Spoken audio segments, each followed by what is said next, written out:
Why is it that when people hit with topspin, when it hits the ground, it kicks up, but also it appears to speed up and come at us really quickly? So topspin is basically where you hit the ball and you're brushing up the back of the ball and causing it to rotate forward.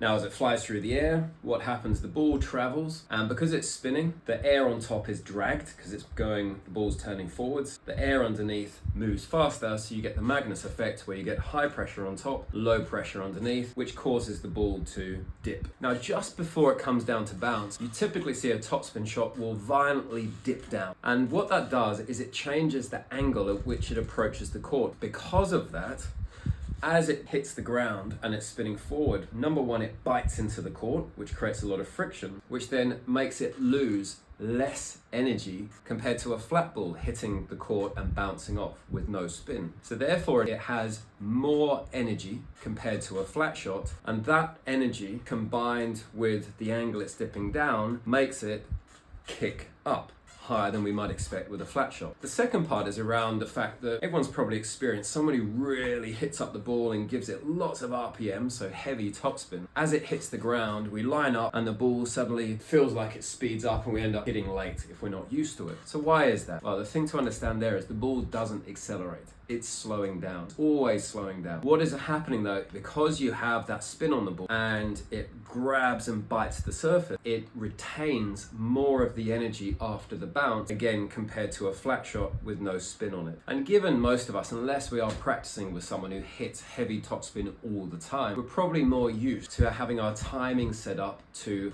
a flatter ball which decelerates at a greater pace after the bounce, and we're lining up for that ball. Suddenly someone hits with heavy topspin and our timing's out because we're expecting the ball to slow down at a greater rate with the flat shot. The other brilliant thing then is topspin helps you hit hard, and because of that dip, it helps you get the ball in the court even if you're hitting it really, really hard. But the second thing is people can't actually tell just how much topspin is on the ball. Therefore, it's really hard to judge how high will it kick and how much will it kick on. Basically, it's really hard to attack a topspin shot with amazing timing if you don't quite know what the ball's going to do on the bounce, meaning people have to, at best, adopt a neutral position. At worst, you're making them step back because they really are having to wait for the ball to bounce. So topspin then is great for pushing your opponent back. Not to mention, of course, if you can get it kicking up really high around above their shoulder height, again, unless they're really confident and can take it on the rise, they're probably going to be back and back and back, defend. Now they're far back. You can either put in a drop shot or come in. If they put the ball short, boom, you can come and put the ball away.